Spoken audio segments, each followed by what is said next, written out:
Hi, I'm Kelly Estes. Welcome to the Cost of Courage podcast. I am founder and CEO of the Cost of Courage Foundation. As many of you know, it is a nonprofit for veterans, military service members, military families, and Gold Star families. We really appreciate all who support us, and we're so excited today to have Carole Stanford here, who, full disclosure, is a member of our board, a beloved member of our board. And she's going to talk to us today about her experiences, extensive experiences in the military, as a military spouse, as a military mom, and all that entails. So, welcome, Carole. Will you tell us a little bit about yourself? Certainly. Kelly, thank you so much for having me on. As Kelly said, my name is Carole Stanford. I am a Navy veteran. I am also the daughter of a 30-year Navy veteran, the wife of a deceased veteran, and the mother of an active duty military son currently. Most of my life would be military. I was born in a military hospital. My father did not retire until I was 21 years old. A few years later, I actually entered the military. So most of my adult life has been in the military, the Navy specifically. That's amazing. And, today we're going to talk about basically your life experiences. And you have so much to share about your amazing life and also, advice for those who are currently serving, who are separating soon. So we can just hop right into it. So I'd like to start with how your childhood influenced your military service, because you just touched on your dad and his service, and obviously he was a huge inspiration for you. So I don't want to get out of this podcast today without talking about him and honoring his life. So if you can tell us a little bit about that, and how your family influenced your service, that'd be amazing. Thank you. Gladly. Yeah. So as I said, my dad, 30-year military veteran. I was always a daddy's girl.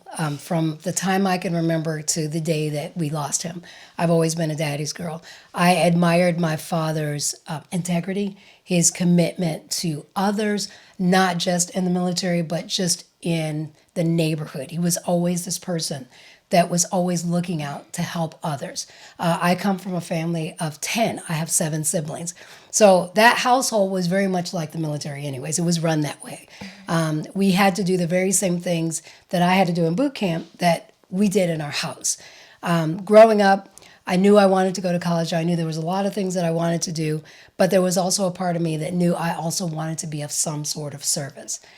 Once I left school and was looking for something to do, I was approached while I was in school about the military, took some time, had a few jobs, and then decided that that was the direction that I wanted to go in because it was going to give me the broadest opportunities to be of public service. So I made that decision after college, and I went into a field that wasn't the field I originally went to school for, but it turned out to be the best decision that I ever made. Knowing the discipline, the camaraderie, the family unit, the travel, the variety of things and people that you meet as a military child, I wanted that as an adult and for my future children. I felt like for our family, particularly because I was growing up in the 70s, not only did my father commit himself to service, but we also got something back in that because we were there during the 70s recession, things like that. Sure. Had my father not been active duty military with a family of 10, it would have been very difficult for us to survive. And that's not to say we didn't have difficulties, because we did. Right. But some things were not on our plate. There were certain things that my mother didn't have to worry about. She didn't have to worry about where we lived. She didn't have to worry about the schools that we were going to, because we grew up on those military bases. So those are the kind of things that inspired me. And being a daddy's girl, I wanted to make my father proud, and I wanted to do something that I could also be proud of. So that is definitely what inspired me. That's amazing. Yeah.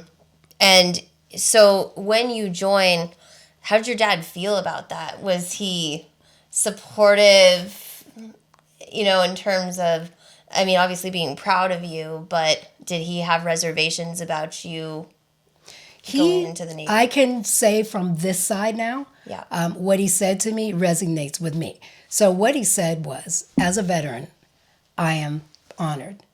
As a father, I'm afraid.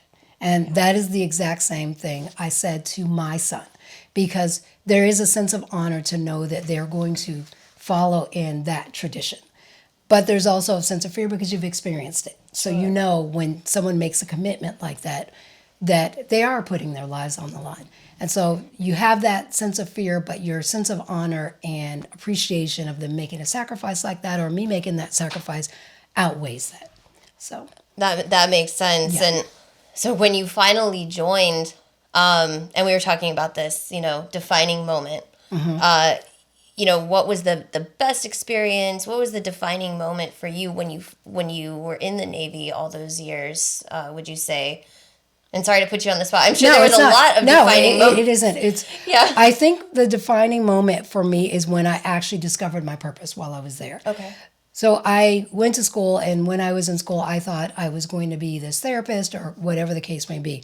I ended up being placed in a medical facility that I was not in psychiatry. I was actually in an eye clinic, but I also covered other areas. But I think the biggest defining moment for me was right before we went into Desert Storm.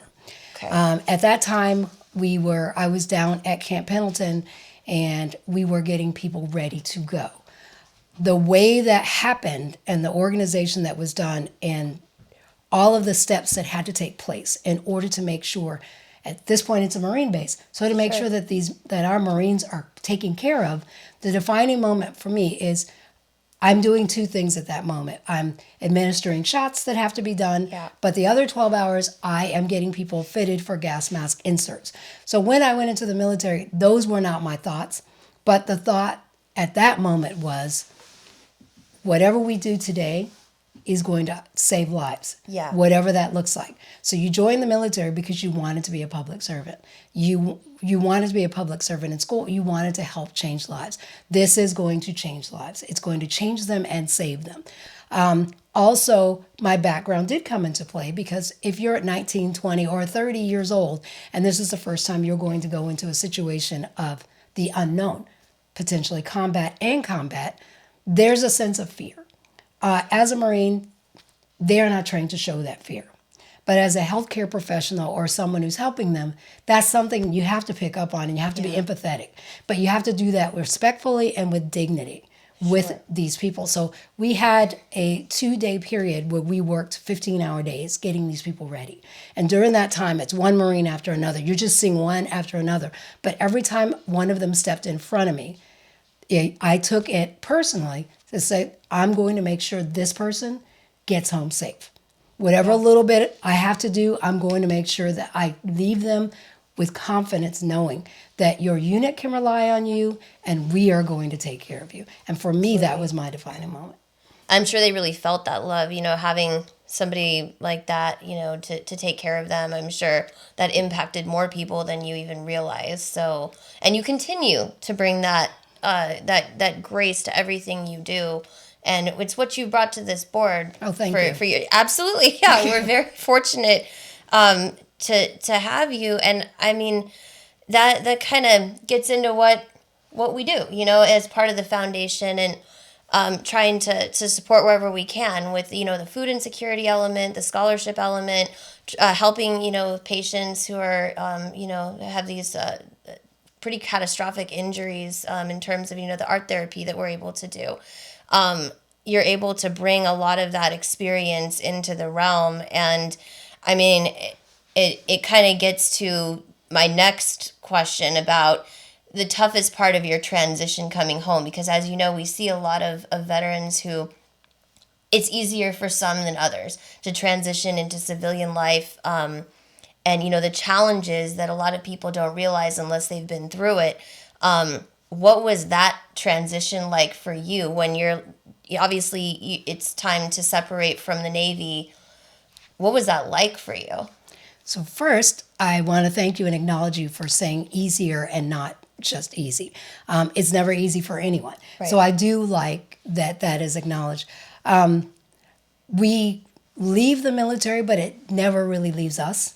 There is a sense of structure that is built in. You when you're going through your training is to teach you to be a part of that unit. And so the biggest transition for me was, again, like I said, I pretty much grew up that way. But leaving, I think the biggest part for me was finding out that that is not what life is like in the civilian world. You are held accountable.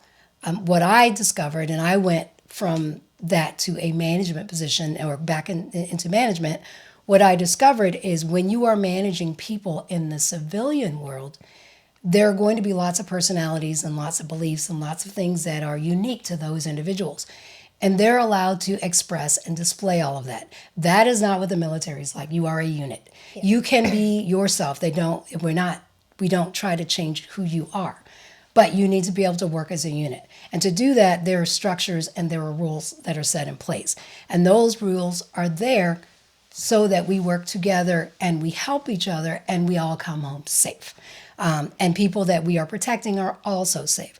The level of structure is not there when we get into the civilian life. So for me, having grown up with a Navy father in a household like that, then going into the military and then getting out of the military, it was definitely a challenge to learn how to manage and lead people in a way that they had so much more autonomy. Right. It was, and also my level of expectation changed. When you're in the military and you commit, you put your hand up and you say you're going to do something, you do that. And if you don't do that, then there are going to be consequences. And as my father would say, they would be swift and sure. When I got out, I found that not to be the case. I found that there were other things that had to be in place, and there were protections, and those protections need to be there. Yeah. For me, it was a matter of learning how to manage and navigate those protections while still getting the best out of my personnel and taking care of that team and taking care of everyone who is going to be exposed to that team. And that for me was the hardest thing. I can remember coming home saying, I don't understand how you can have a job and not actually have to do your job and still have your job. That is what I would say. Now, looking back on it now, that really wasn't the case. It was just so different. Right. Than what I was used to. You are expected to do your job. There are rules in place. Those things do need to happen.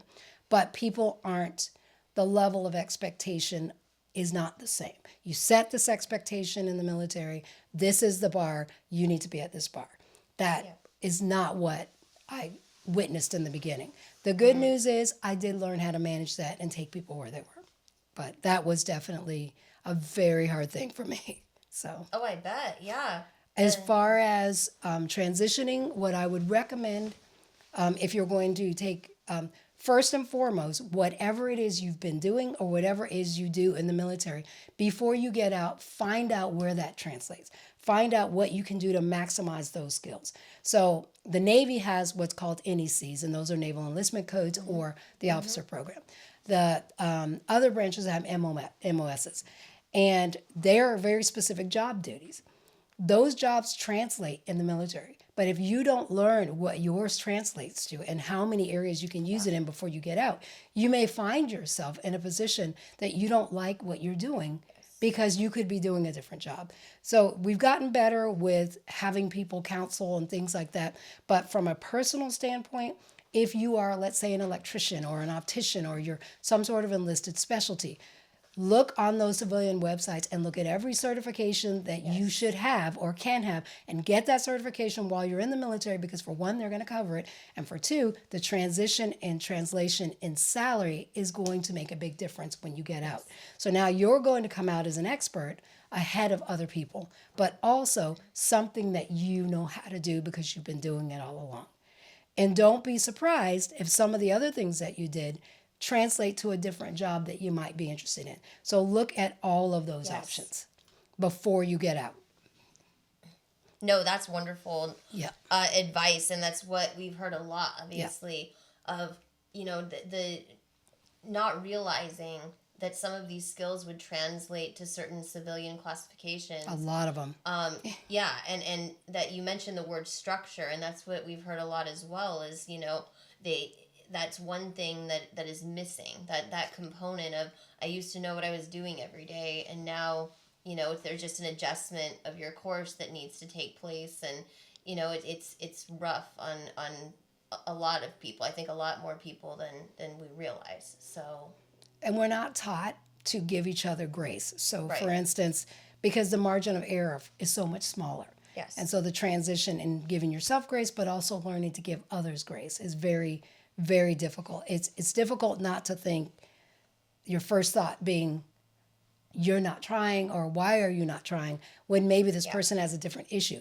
For us, we're taught that we don't have an excuse. You don't get to give one. Yep. And you may have a reason. My father, one of the things he would always tell us is no excuse. So if we were being corrected for something or in trouble for something, and he asked, why did you do this? Your only answer could be no excuse. If you said no excuse, then he would give you leeway and then ask you, okay, now what's your reason? Because there's going to be a reason, but you can't have an excuse because that's going to be the first thing you go to. You have to first take accountability and then move from there. That's not something that is often, that we didn't see a lot. And that's part of that structure because, again, it's drilled in you. Yeah. If you didn't learn it in your house, you learn it at 18, 19, 17, whatever year old you are, you will learn it there because you will not leave until you learn it. So it is learned. Yeah. And that makes a lot of sense. And I mean, with you, it was interesting because you were also a military spouse at the time. Mm-hmm. And we were talking earlier about, most people are like one of these things. You're either the service member, you're the spouse, you're the child. You've kind of had the whole gamut. Yeah. So you're getting out, and your husband at the time was still in. He got out first. He got out first. And I got out 10 months later. So how was that? How was that? Because you're both kind of spouses to each other. Right. At least you understood each other's life in that respect. But what challenges came to be? Because I watched my mom with my dad not being there, being a sailor, it wasn't actually abnormal to me. Like that was just, when you grow up with a father who's going on a Westpac for every 5 years, he's going away 9 months at a time. That's normal. So because that's the needs of the Navy. So it's something that you have to be prepared for. It's something that you have to be, you communicate, you plan for, and then you make adjustments as needed.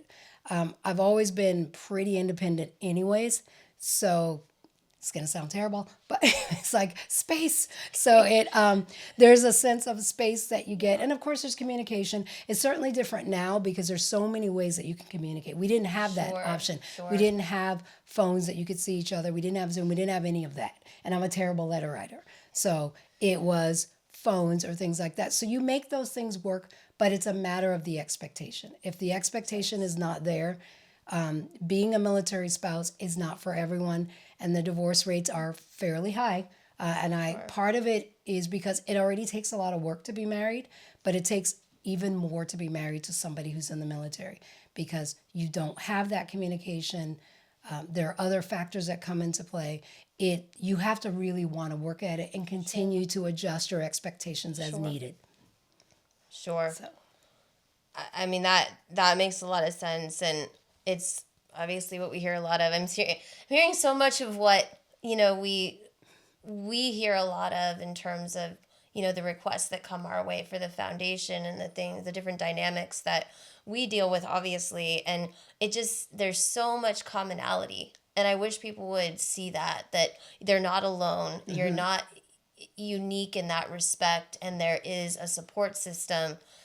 So just making sure, and that's a huge part of why we're doing this podcast, Exactly. To make sure that everybody understands that there is that support system, and it's completely normal what they're going through. Right.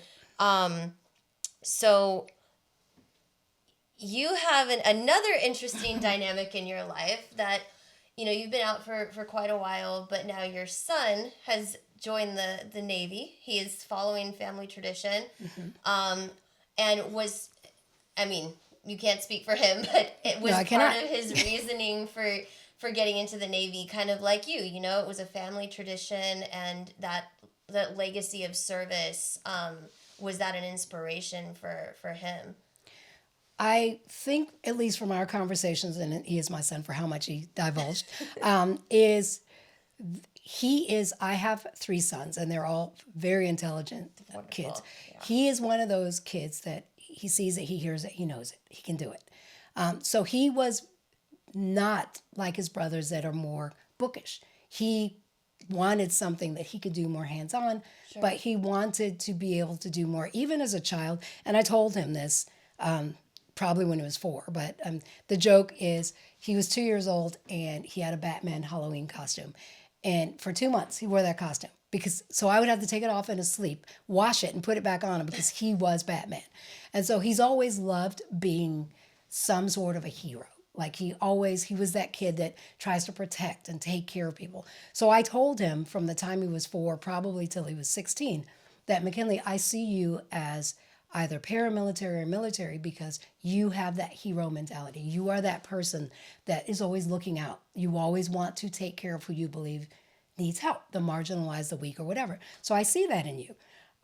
After high school, he thought immediately after high school, he thought about the military, and then he decided he didn't want to.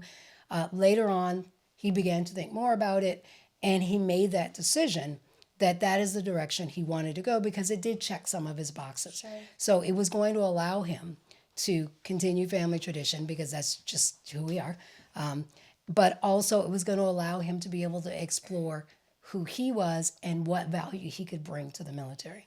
I can tell you, he's coming up on just under 3 years. He loves it. He That's absolutely. awesome. He's been advanced rapidly. They've been rapidly advancing him since he's been in. He's excelling. He loves what he does. He likes the value that it brings. He likes the security he feels for his family. Yeah. So he loves that he's giving something. And he says, Mom, sometimes I feel like I'm getting more than I give. Wow. And he said, so if they ask me to do more, I will gladly do it. So that's amazing. He loves it.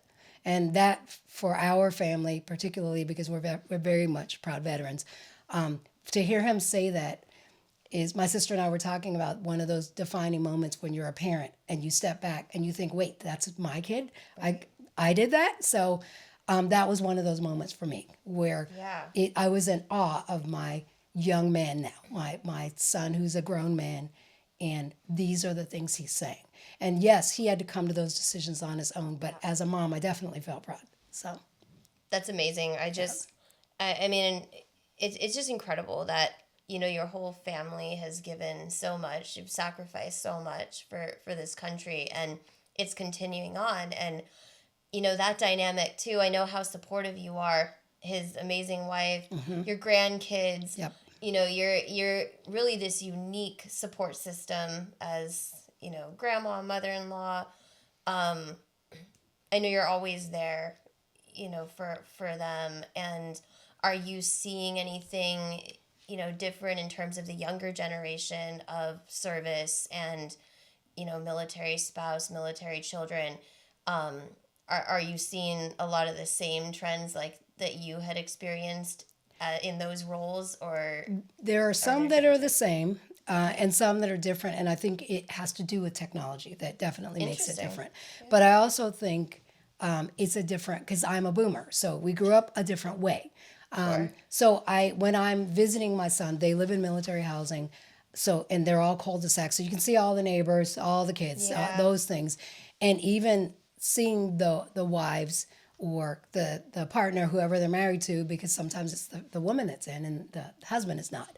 And so seeing them is a little bit different than it was with us. And I think, again, because they have more technology, the ability to do more things than we could.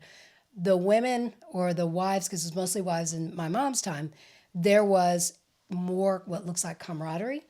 Okay. But by the same token, that's in that cul-de-sac, because I do have a friend who her husband joined later, and they also live in that same complex, which, by the way, I lived in that complex as a child. No way. I That's did. Crazy. Twice. Yeah, twice. I lived in that complex. So it's obviously been remodeled. But as a child, we actually lived in that same military housing. But there are things that they have put in place for those families. And so there are networking systems that they have that we didn't have. That's good. And so those ladies in my mom's time, they had to come out. They had to talk to each other. They had to form this community because they had no other way to do it. But now they have other ways to do it. So they've got online things. In fact, I'm in a military mom's Facebook group. That's how far that is. But I'm also in a Yeah. military brat Facebook group. So there's things with technology that we didn't have that create community. But I do think that community is not the same as it was with us. I think it makes a difference when you're together. You're Yeah. sharing those burdens together. You can talk about Yeah. what's going on. I recall like neighbors watching each other's children while somebody went to a doctor's appointment, or in my mom's case, took one of us to the ER. Oh, no. Or in those days it wasn't the ER. Inevitably, It was yeah. called the dispensary. So my mom taking us to the naval hospital dispensary or whatever because somebody got injured, because somebody Yeah. always did. So it is different. I am seeing that. Because of the younger group grew up with computers and things like that, they're a lot less social than we were. So I'm seeing Yeah. that. Yeah, they're a lot. I talk to the neighbors more, I think, than my daughter-in-law. No right now. way. Yeah, seriously. I know they're kids. It's like, so she talks to some, but she's also not the most talkative person unless you're talking about science, and then it's forever. Okay. So that's her interest. That's her area Yeah. of interest, and that's really interesting. That that's her support system, and maybe that's where she feels comfortable. And but it's not to say that the families in the unit wouldn't be there for each other. You Yeah, know, if and push they have comes to been. shove. But yeah, She had an it's- emergency, and one of them was there. Oh, that's great, Yeah. and So- it's definitely a different generation, and it's just really interesting, the similarities, but also the differences that you're seeing, and thank goodness they have you. I mean, I keep getting back to that, but it's incredible to have that. I'm sure they really appreciate you, as do we all. So, Well, yeah. I make it a point. I did a talk for military kids Oh, month good, or whatever, about 3 years ago, maybe 4, I don't know. And one of the things the main thing I think that I covered was when you are a military family, particularly Navy, because you're usually on a different coast, but Yeah. you don't grow up with your grandparents. You don't. I didn't Yeah. grow up with. I saw my grandmother twice my entire life because she was in crazy. Alabama. My grandfather I saw twice my entire life. My father's father died when I was 3 months old, and my mother's mother died when she was a child. So the other grandparents I saw twice. I met my uncle, my father's brother, when I was 30. So Whoa. yeah, so you don't grow up with your relatives. Yeah. So when people have that relationship with their grandparents or their aunts and uncles or their cousins even, we didn't have that. It just, we were on a different coast. Well, you were transient. You were just Right. constantly moving, and that's a whole other dynamic. Mm-hmm. That as a military child, it's you meet a lot of people. I'm sure you have do. a lot of different friends, but like you said, it's really hard to get close to anyone. It's probably there's people that you don't get the benefit of being Right. around family all the time. So that's a whole other thing that shapes who you are. But I mean, obviously, in your case, it worked out really well. It does So, shape you. You're correct in that. My attachment is different than probably somebody who isn't. Like, I am that person that I like spending time with people, but I'm just as happy being alone. Sure. I'm used to, if it's time to go, it's time to go. And I've had to work on that because that can have an effect on personal relationships when you're used to nothing lasting. It's going to change. You're Yeah. going to move. You're going to go somewhere else. Now again, people do have that ability to keep up with their friends. Like there were people I hadn't seen since 6th grade, and until Facebook, then these people are popping out of the woodworks, and I'm wow. like, because we were all military kids. Yeah. So you just moved. That's just the way it was. They were your friend until they weren't. Like that's Yeah. how that went. And so that was how my brain worked for years. And so it's a constant effort, and it's intentional for me to maintain long-term relationships Yeah. because my brain is like, it's been 2 years, it's time to go. Like, so it's like, Wow. it's always, I've became self-aware about that probably in my mid-20s. And so it's always an effort. Like when because I'm also a 100% person. So when I say I'm going to be there 100% of the time, Yeah. at the 2-year mark, I'm digging my heels in now. I'm 10 toes down because it now takes work. Yeah, no, that makes sense. I mean, it's something that you grow up with. It influences who you are. It does. And And like I said, some are better at handling that than others. But it does create that resiliency, and that's a word that you hear about all the time, in You terms have of to have family it. readiness. Yeah. Yeah, that's a huge theme in every family readiness program that we've run into. It's resilience. It's just making sure that people are able to be as well adjusted as they Yeah. can possibly be, especially the kids. Because it's constant. It's Yeah. constant adjustments, constantly, and it's you don't know the personality type of. I mean, you can learn them, but everyone's got different personality types. Where for my sons, even though I got out, I still moved for work and different things, and my sons didn't adjust to that as well as I Oh, thought they would. interesting. And I didn't understand why, and I had to learn that was who they were. They weren't born into constantly moving. And so, Right. and the reason why we constantly move, it wasn't, they didn't have friends that were doing it. So when you're in a group of people that everyone's doing it, that makes that normal. That's the homeostasis for that group of people. But if you are not in that environment and you're the ones that are always moving, you are now the new kid and the outcast. Yes. And we were that also. We were always moving. And sometimes, particularly in Oklahoma, we moved. They put us on a closed military base while they sent my father back to Vietnam. And so not everyone there were military families. And we were the new kids. And we were used to it, but it wasn't the norm for most of the kids in the school. Yeah. So it made us stand out more. Sure. We had a very strong mother, so standing out was never a problem for us. I mean, it was like as long as there was no problem at school, there was no problem at home. Yeah. But if you don't have someone that can handle those changes, that can navigate those changes for you, you don't have someone that can help. Everyone needs support. So the partner, the parent, whoever is there with those children, they need that support just as well as the military personnel. And I think sometimes we forget that. Like from our mom, she didn't have nearly as much as she needed, which is why I love this foundation, which is why I was drawn to it, because she did not have a lot of that support. And we had a few days where there were some food insecurity days. There were 10 of us. And I had 5 brothers, so they ate all the time. So there would be times where it's like my mom's balancing things because you've got 5 boys and 3 girls, and these boys are growing, and you're on a military salary, and there were no programs like this. We didn't qualify for the other programs because people were telling her, oh, you should apply for this. Well, we didn't because of my father's rank. But that did not help in some areas. It's like, yes, this is his rank, but this is what my children eat. So you're buying clothes, you're getting food, you're doing all these things. And so those things were not available. And every time we do something, and I'm not going to cry, but I feel like I am. But every time we do something for these families, even when we're just handing out a bag, every time we hand out that bag, I feel like I'm giving a bag for the one my mom did not get. So if they say they don't want it, I don't want to push it, but I don't want anyone to ever feel like, I'm not going to take this because I don't want them to think that I can't feed my family, or I don't want them to think that we might be struggling, or this is embarrassing. Yep. It's like your kids will appreciate it.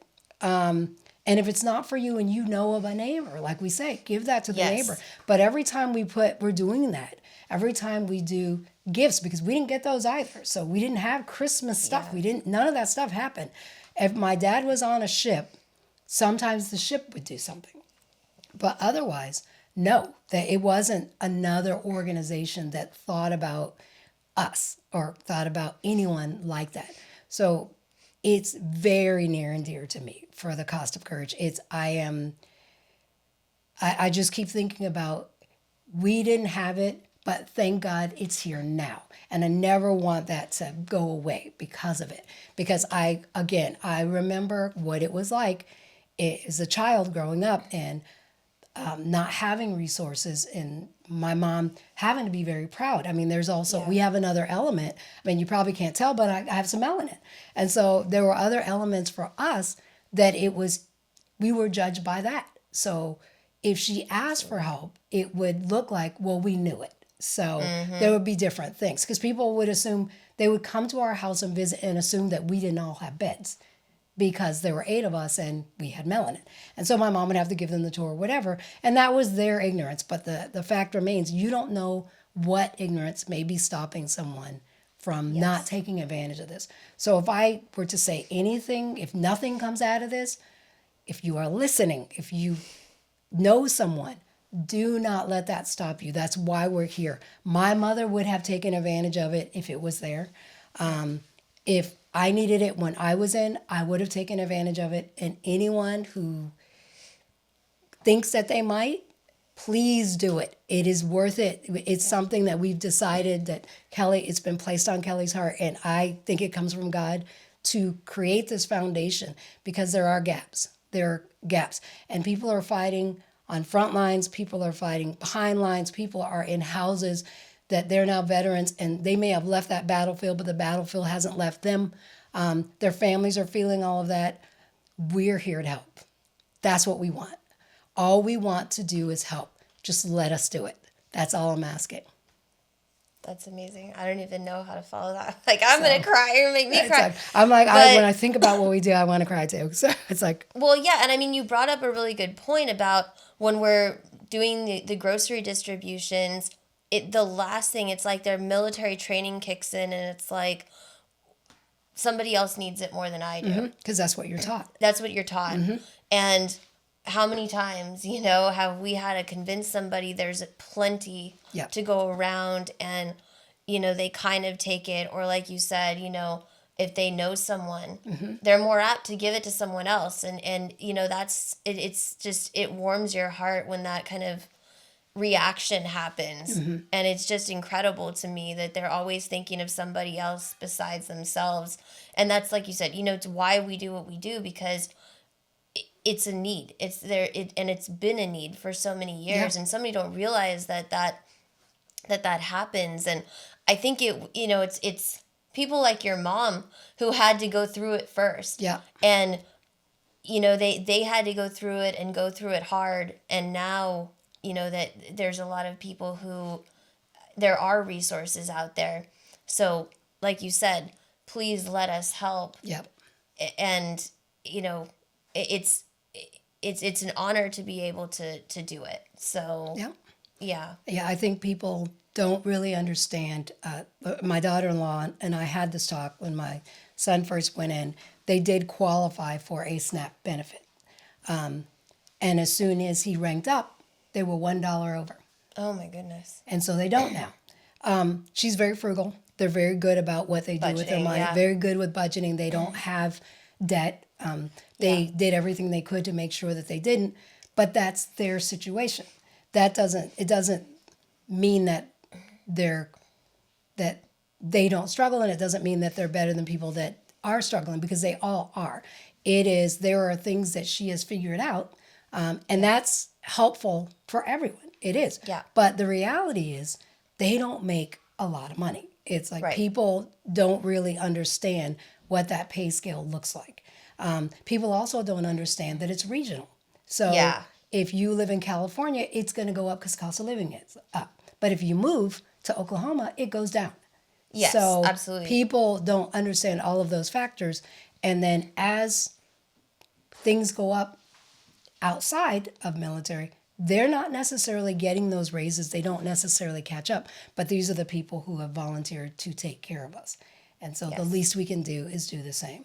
So when we're handing things out, we're talking to different people, and they're saying somebody else, the question I would have is, if it keeps going to somebody else, when does it get to you? When does it get to, you keep doing somebody else, and then nobody gets it. So be that somebody else when you need to, because we're still going to take care of somebody else. So it's just, you just never know with the way, we just don't know. You don't know who you can hand it to, or somebody might just mention it to you because you pick it up and just take it. And somebody may walk up to you within that moment that maybe they couldn't bring themselves to do it, and they mention it to you. Give it to them. It's take care. It means a lot.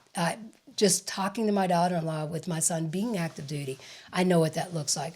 But then being my brother, I have two That's the other thing. So I have two brothers that are also veterans, and one of my brothers does everything at the VA hospital.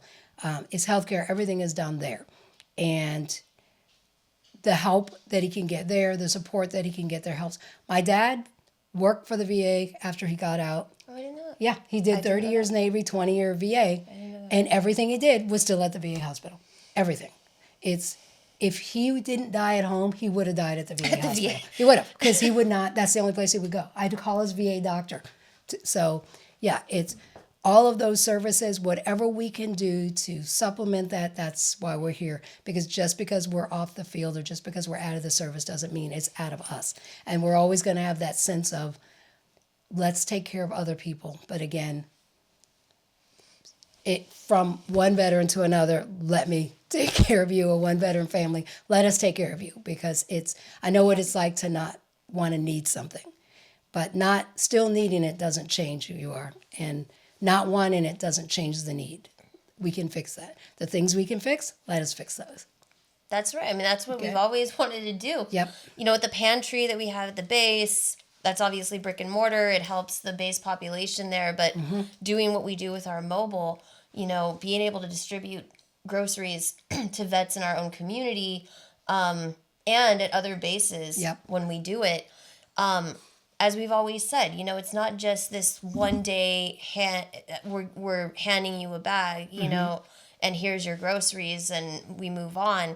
There's that more long-term element that we also try to connect with longer-term resources so that it won't continue to perpetuate.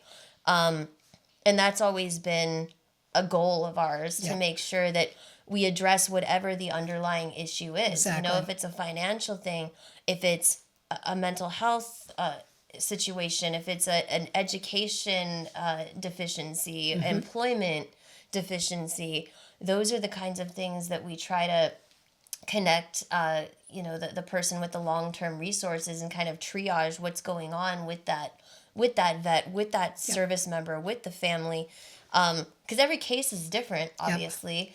So that's what we try to do. So we have that kind of short-term and long-term support element, and we've worked to refine these programs over the years because obviously we learn a lot over the years. It's been 10 years, so going on 11. So we're really excited about that. But yeah, I mean we've evolved with the times, and I second what you said is, you know, encouraging people to just don't be too proud to accept the help. It's again, you're not alone in this situation, and it's just how can we move into a positive direction where we don't have that issue anymore. So, you know, that's been a huge goal of ours. I mean, I think we've exhausted every topic I can think of, but if there's anything else that, you know, that we didn't touch upon that you wanted to share, please feel free. No, I think we've pretty much covered it. I agree with you. We use a very holistic approach. We take each person as they come and meet them where they are and try to meet those needs as best we can. Where we don't have immediate resources, we direct you to where you can get them, because the goal, when you are in the military, you work as a unit. We are part of that unit on the outside. So when you come to us, we want to partner with you. We want to make sure that you know that you are still part of a unit. You're not alone. So that would be what I would say. That is so true. Yeah. Yes. And I don't know, you know, I just want to thank everybody for joining us. It's always an honor to have you, and we'll continue to do these podcasts. And we thank everybody for tuning in. And again, this is the wonderful Carole Stanford, board member, the Cost of Courage Foundation. And on behalf of the Cost of Courage Foundation, we keep all Gold Star families in our hearts. We'll never forget the sacrifices that they've made, that their family has made. And we really appreciate all who serve. And thank you so much.